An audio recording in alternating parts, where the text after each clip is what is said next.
am Chantell Cooley, co-founder of Columbia Southern University. I have over 30 years of business experience, and I'm excited to share with you strategies.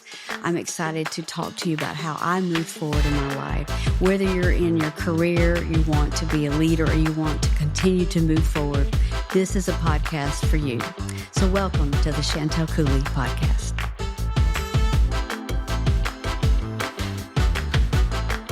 Hello, everyone. We are back again, and I have my special friend, Jo Bass. She's with me today.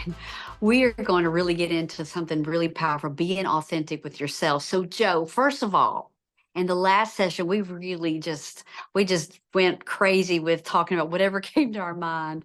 But one of the things that stuck out the most is that you were the most senior in leadership, and as a woman. Is that in all of the military branches ever? So I was the senior enlisted leader in the United States Air Force, but the first female to serve in the most senior enlisted leadership position in any branch of military service, but not to be the last, right? Right.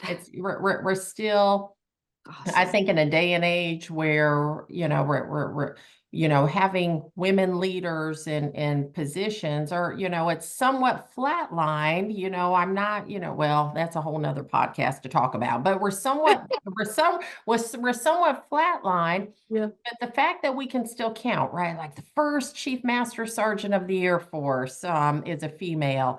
None in any other branch of service. Like, that's where we still have work to do, not to give positions to people because of their male or female or this or that, but to provide the opportunities so that everybody can serve to their highest potential.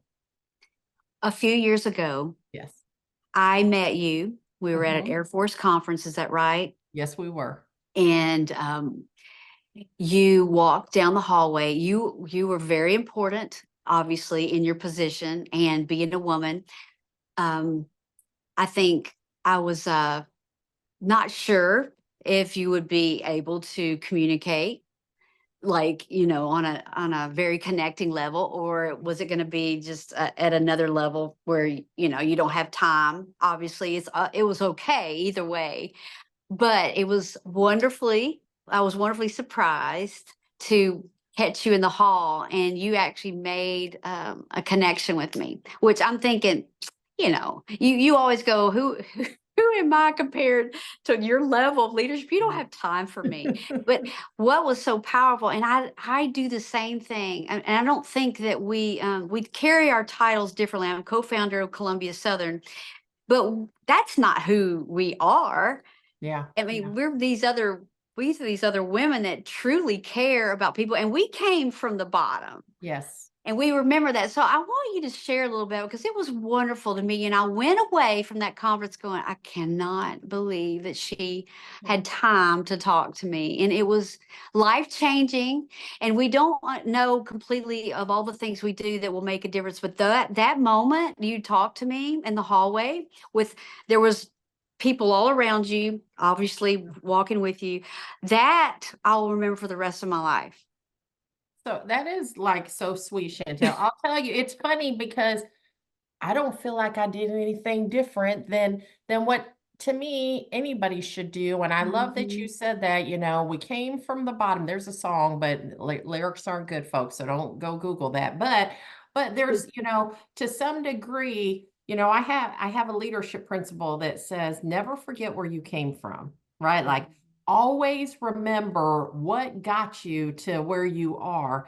And so when people say to me, hey, how does it feel to be the Chief Master in the Air Force?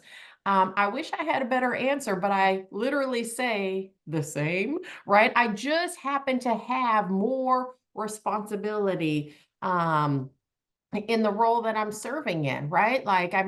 Huge responsibility, but I'm the same person, foundationally, somebody though who I pride myself in being a lifelong learner, but growing. And I think the key, again, back to your question on authenticity, is never forgetting where you came from. But that said, there had to be some self-discipline that I had to have to make sure that I never altered my authentic true self. And some of that, I'll be honest, one of the number one thing that I encourage every leader to do is to practice having time built in your schedule to just think, to just be in solitude, right? Like part of my daily routine every morning is that I have time to just be in solitude, to think, to reflect, and to, when we spend time in reflection, that's when we can kind of rein it back in and get away from some of the distractions in life and focus on, back to kind of, session one, focus on our purpose while being authentically us.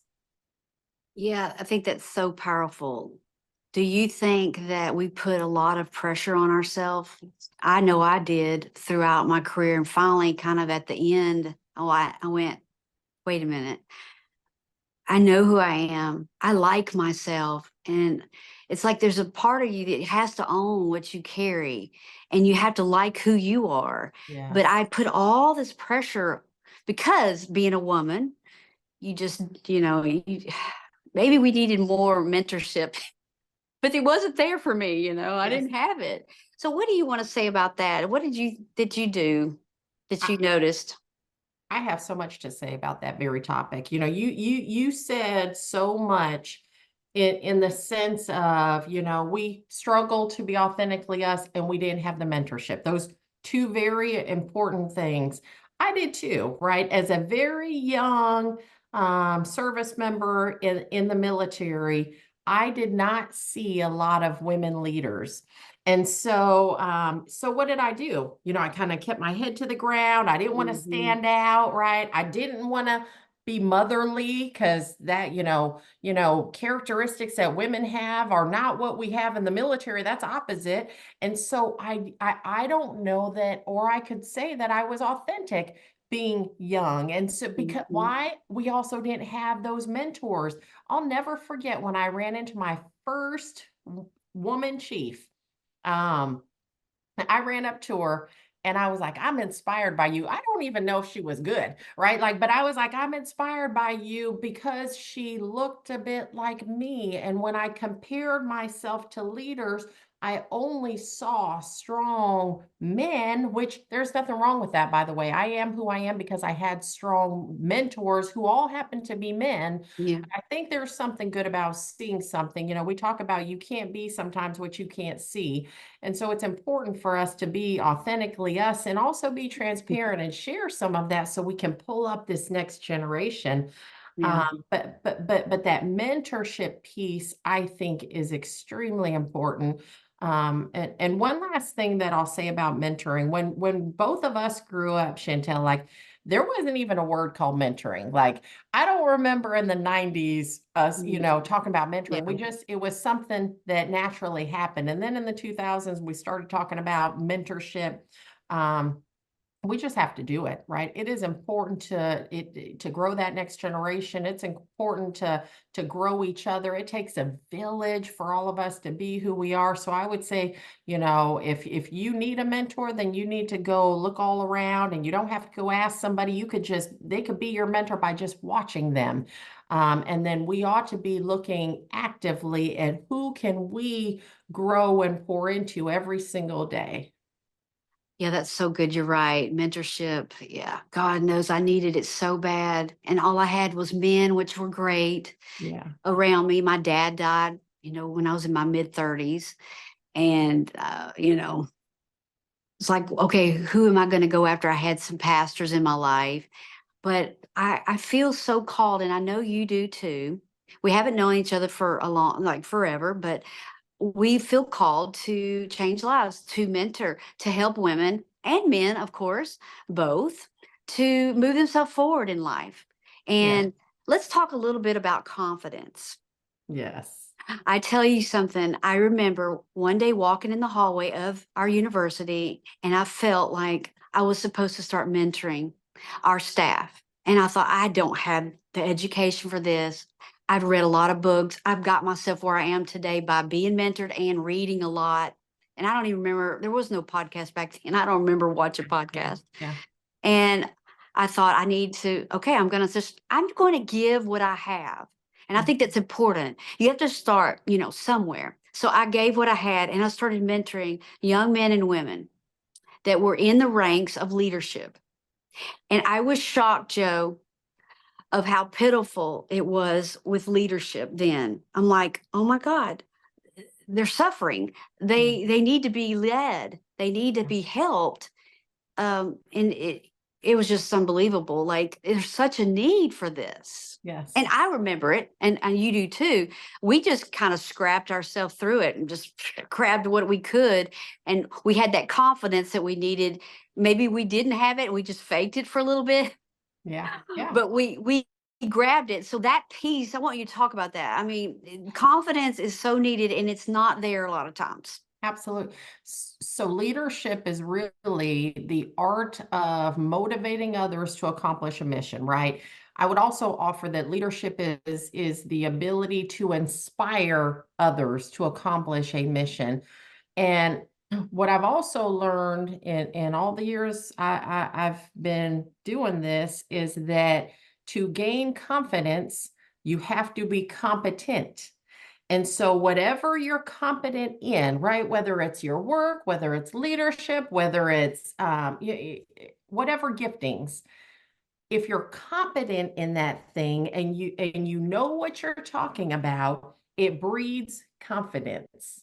And so I've learned to try to be my best in whatever that is. And so that gets back down to, as a leader, I tell people all the time, if you're not that great at something, and I'm not trying to discourage people from doing something, but if you're, from a 1 to a 10, if you're a 2 in something, you probably need to just find somebody on your team who's good at that thing, and then you do it. Where you're kind of a 7, 8, or 9, right? You can help grow that, and you can be confident, but that competence in those things help you become the confident person that you are.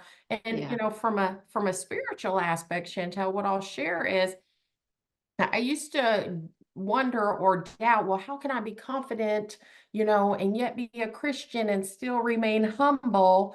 Well, you're confident. Again, I'm taking the spiritual side of this. You're confident in the abilities that God has given you because you know that they've come from Him. So you can be confident and walk in that confidently, right? And you can still be a humble spirit, moving appropriately. Oh my gosh, I love that. When I'm in Brazil, I'm speaking a lot to churches. I zone in on that. Yes. I think we were taught, oh, don't act like you know what you're doing. Yes. That looks like you think you're all that. Yeah. That was our generation growing up. And I'm thinking, this is ridiculous. God said we have the mind of Christ. That means we are smart. We're brilliant people. And the enemy wants to steer us away from what we're good at, which is our talents. Yeah. And steering back and then going, I know I'm good enough to do this. I want to end with this piece and then ask you another question before we end the podcast. I went to the Pentagon, which was a great experience.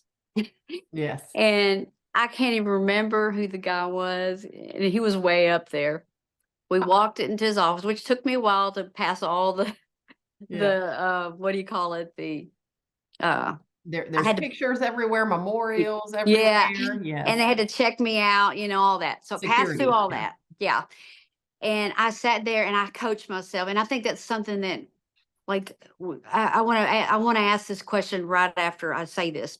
I coached myself and I had to believe in myself. I had to go, okay, you are good enough. Look at what you've done. You've made it this far. You know more about the university and the vision and the legacy than anybody else. So you own that. And when you own that, you sit there, you won't be as scared because you know what you're talking about. Yeah. And I went in there and I felt so confident because that was my area. Not his area, but my area. And then he engaged, and it made such a difference because I owned it. And Jo, you got to come to some point where you just believe in yourself. Like, it's okay to know that you are good enough to do what you're called to do. Yes. Self-talk. You were doing I had to learn that that's okay. It's interesting because even as a chief master in the United States Air Force, leading 689,000 total force United States airmen, I had periods of time where there was doubt. I had periods of time where there was imposter syndrome, and I had to give myself self-talk that you earned this opportunity. You know what you're doing. Your life experiences have brought you to this very thing, and you're going to go out and do that. Again, reps and sets. You know what? One other aspect I want to just chat about when it comes to confidence is the only way that you are going to build the experience that you need to be your authentic, true self is to get out of your comfort zone. Your comfort zone in that example of the Pentagon might have been, well, I'm just not going to do, I don't need to do that. I'm already leading at the top and I'm this, you know. But when we get out of our comfort zone, it forces us to learn how to be competent in something, and it just makes us stronger. And so Mm. I've learned that I don't grow when I'm not outside of my comfort zone. So sometimes when I know that there's an area that I'm not quite too sure about, I actually deliberately put myself in that position so that I can pull myself out of my comfort zone so that I can grow. And then again, you know, it all ties into confidence too. Oh, that's so good. Okay, let's end with this. We talked about this when we were texting, and I was like, you know, when you zone in on something, you go, that was it. Yeah. That is really that's true. This is true leadership. This is true identity. So you and I both, as we climb the ladder of success, we go through different levels of confidence, right? And you gain your confidence, and then you get another promotion. And it's Yeah. kind of like you almost start all over, but you got to hold on to what you already have. And that's what you just said. And I want to know, did you feel like that? It's like once I retired, I moved into another level of something else, like you Yeah. just said. And I did have those moments where, oh my God, am I good enough? And and people think, oh my God, you have a title of a co-founder of a university. You've been doing Yeah. this for over 30 years. You shouldn't have those things. Well, are you kidding me? I have just feelings like everybody else. I Yeah. think one of the things that me and you do is we persevere through all those things. So tell us a little bit about your experience about going through the different levels of leadership, and maybe just end this podcast with whatever you feel led to do. Absolutely. You know, what I learned is throughout, you know, my journey in this massive organization called the military, as I was younger in my career, I had smaller spheres of influence. So as a young troop, you know, I don't know that I was in charge of anything. And maybe I was in charge of a couple things, or maybe I was in charge of a project, but every level of leadership and every time I made rank, I gained more responsibility. I gained more influence, and that sphere continued to grow. But again, remember we talked about the setup. It kind of sets you up for all of those things. And so, you know, that's what I have seen throughout my career is that as we grow and who we are, that sphere of influence gets bigger and bigger and bigger. The question then becomes, what are you doing with that? And so that Mhm. ties back into our first conversation, which was really on purpose. Um, what maybe I'll close us out with, you know, as I think about, you know, authenticity and things like that, you know, oftentimes when we look at people, if you look at Chantell Cooley and we think, man, like you're the road to where you got to as you're retired now must have been easy. Like it had to have been easy. And when people look at me, they're like, of course life is easy. So she's the Chief Master Sergeant of the Air Force. You know, things always on the outside look very easy, but we rarely know that path that others had to take to build the reps and sets and the experiences that they had to have, the obstacles, the hurdles, and all those things that they had to have, but they happened. And so I think one of the greatest things leaders can do is show some authenticity and some transparency in that journey. So again, they can mentor others and help pull each other's up to that very thing. And I hope that through this podcast and more that are to come, we have the opportunity to just give insight, right? Like we're doing this just, we may be doing it just for each other, but we hope that we're doing this to just help one person or 5 people or 10,000 people or 20,000 people, to give practical tips that will help you be the best version of you, the most authentic version of you, so that again, for us, God's purpose can happen. Oh, so well said. I love it. I love it. I love it. I hope you all have enjoyed listening to us. We've had a blast. We love this. This is like our comfort zone. And it's so fun to talk about, what we came through. And boy, we can save you a lot of time. Right, Jo? We can save people a lot of time. Don't do this, do this. But I think what we're trying to tell you is, through the conversation today, is just being confident in who you are and owning yourself. Like, you know what? Like it's okay. We give you permission to like yourself. That's good. You need to like your talents, grow them even more, and be who you're called to be. It's the most refreshing thing, and it's so much peace. You don't have to keep striving, just walk. And I hope that you follow us more, because we're going to have a lot of content. Jo's got her Instagram. Hey, you want to talk about your Instagram and how people can find? I know there's other ways: Facebook, LinkedIn. Absolutely. So when I got out of my position in the United States military, I had to start a new Instagram. And so if you look up the Joanne Bass, JOANNE BASS, you'll find me there. There happens to be a lot of fake profiles out there, so you'll see the Joanne Bass with the blue check mark. I think one of the next topics we need to talk about is the information age. Chantell, I can geek out about that for a while, but we're in a very interesting time when it comes to social media, digital platforms, that we have to be educated in this. And we, I don't care what age you are, we have to be smarter and better and more critical thinkers as it deals with that. And all that just comes from thinking about my Instagram. Yeah. Oh my gosh. Definitely. That would be a great topic. Okay. Well, we have enjoyed being with you, Jo. You're awesome. Like, everything you say is just like gold. So thank you for being with us. It has been an amazing time, and we will see you next time. Being with us. And Brooke, I just missed.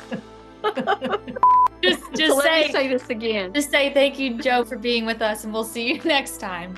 Yes. I these glasses, I can barely see you very good. You're being your authentic self. This is a good blooper.